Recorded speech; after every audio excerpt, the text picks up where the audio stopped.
Hi, Gemini. Thanks for tuning in. I'm doing your June love reading. And for the newcomers, just want you to know that I'm an intuitive reader. So when I pull tarot cards, the meaning I give it may not be the same meaning as the traditional tarot deck. So please keep that in mind.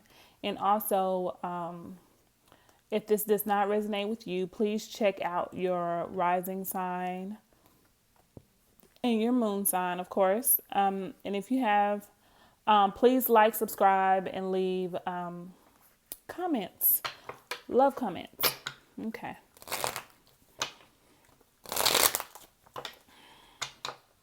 Again, this is Gemini, June 2019 love reading.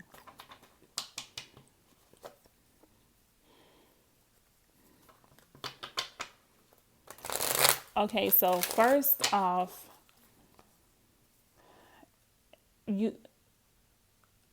love is complicated. I don't love is complicated. So the experiences you've had in love have been very difficult. And it's almost like you're ready to give up. You're ready to say, "Hey, bunk it. Love is for people who love." I mean, it's like you're starting to feel like it's not for you, but why? But okay, so this is what's going on, and I don't know how to, I'm going to explain it the best way I can. I'm basically having a conversation with, in my mind, like with spirit. So whatever spirit's trying to get me to say, I'll relay the information, but I'm still having this conversation, this dialogue that I'm trying to get out to you all. So basically,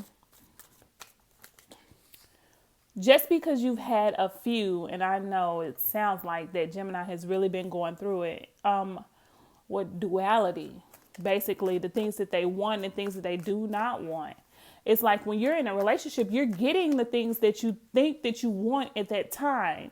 But then once you get good in this relationship, then you have this other thing like where I don't know if I want this. I don't know if I want this person. I don't know if the things that I said that I wanted is what I want. So maybe relationship sucks until Gemini finds out, or you or your person, the cross watcher, find out what you really want and desire in a romantic relationship. Because you can have everything. Because if you've noticed in your asking, you've been receiving. But let's say three months, 6 months, or in 3 weeks or 6 weeks, you're like 3 years, 6 years. You're like, no, this isn't what I asked for. This isn't what I want. I thought I wanted it in the beginning, but I don't want this anymore. Well, one thing I can tell you is that when you stop focusing on the good things in people, and you stop focusing on the things that you were naturally attracted to before, if it was physical, mental, spiritual, and you start focusing on the things that you don't like, those are the things that you're going to get. Those are the things that's going to show up more in your relationship. So maybe you think love sucks because your love life is so complex.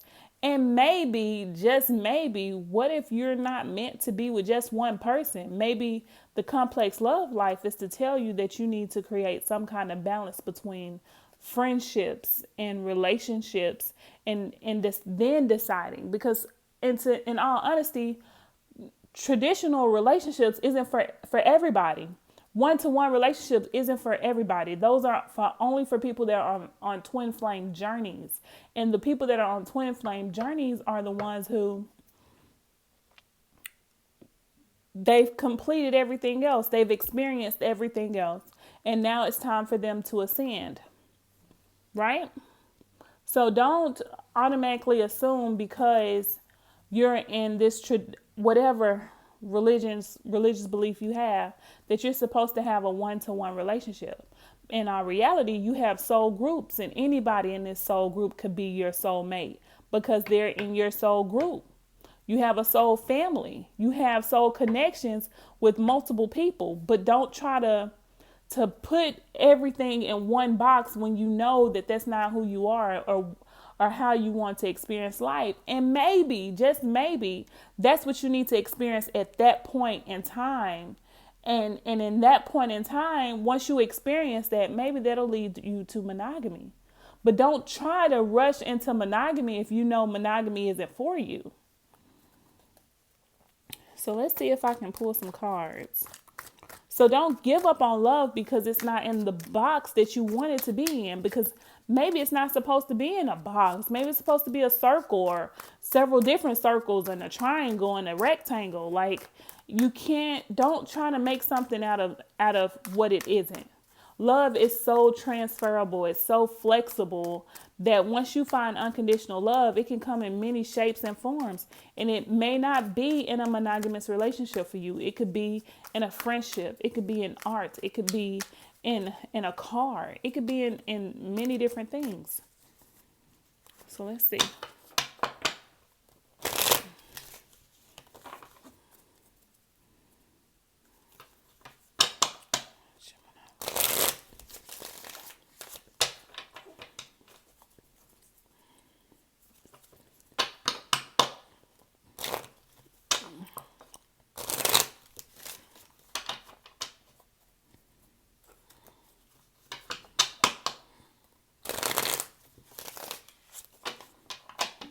Nothing's popping out. I don't know.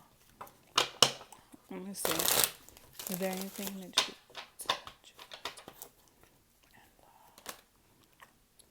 you... Illusion.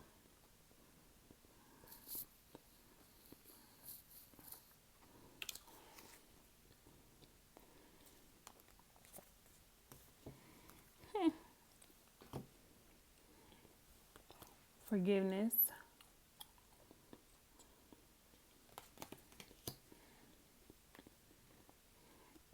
And the moon.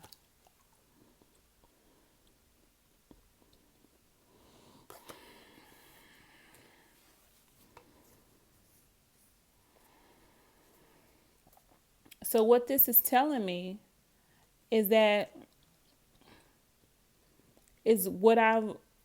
it's basically confirming what I just said, because if you look at this illusion, it's like, even though you've had these relationships, you're trying to put it in a box that does not suit your soul. You're trying to, let's say, a lot of people practice polygamy, right? And you're trying to say, well, I want to be in a polygamous marriage because this is culturally what my culture practices. But you know in your heart that this isn't going to suit you. You know in your heart that this isn't something that you want to do. But you're doing it because this is culturally what you taught, where you were taught and what you learned. But that's not what you should do. And it's okay not to go down that road. It's okay to have a different viewpoint on what things are and how your life should be. So you don't have to keep it from anybody. You don't have to keep it to yourself. You don't have to make it a secret or something that you have to covet. You don't. It's okay to live your life because your life is going to lead you to your soul purpose. And that's the main key in life. Soul development, soul growth, soul purpose. And if you continue to look at love in a traditional way, when you're supposed to be looking at love in a non-traditional way, you're going to continue to be unhappy. You're going to continue to not to believe in love. You're going to continue to go down a road that makes you miserable. So I challenge you, Gemini, to love yourself enough to follow the path that your spirit and your soul is telling you to go down, not anyone else's. Okay, so let me pull you an affirmation card.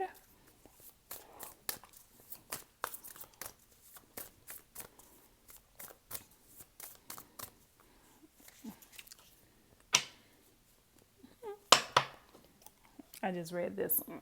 but this isn't what came out, but it's a pretty good card. It says, don't take it personally. If someone starts to speak unkindly to me, I remember that they've got something going on that has nothing to do with me.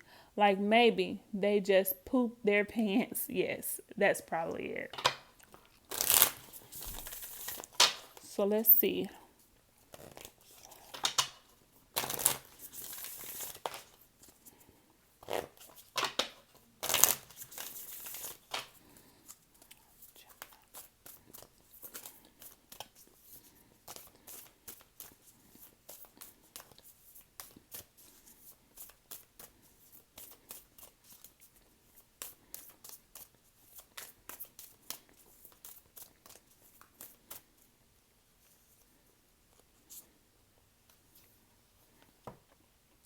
Story of my life.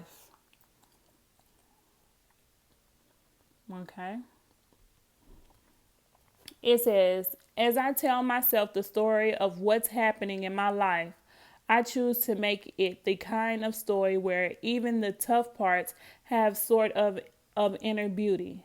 It's ultimately a happy story where every character, no matter how wicked, is doing their best. And let me tell you, it'll be worth it when I earn that puzzler prize for best inner monologue. So what that is saying is your story is your story. You tell it the way that you feel that you need to tell it. But you also, in telling a story, you must live it the way that you see is fit for you. You cannot live in a way that's fit for everyone else. When everyone else isn't, everyone is a part of one another in spirit.